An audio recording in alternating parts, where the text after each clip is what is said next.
No nii, tere hommikut. Kõndisin jälle siit mäest alla. Sealpoolt, seal üleval on meie mökid. Ja siis nüüd ma olen sinna majja, lähen tööle. Sinna majja.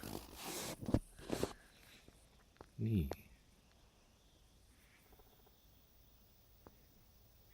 Mul on veel seal köögipõrand teha. Kell on juba 8:30. Siin natukene päikest paistab, või noh, heledam on see taevas sealt tagantpoolt, aga muidu on siin päris pime. Ja saadan teile sinna tere hommikust.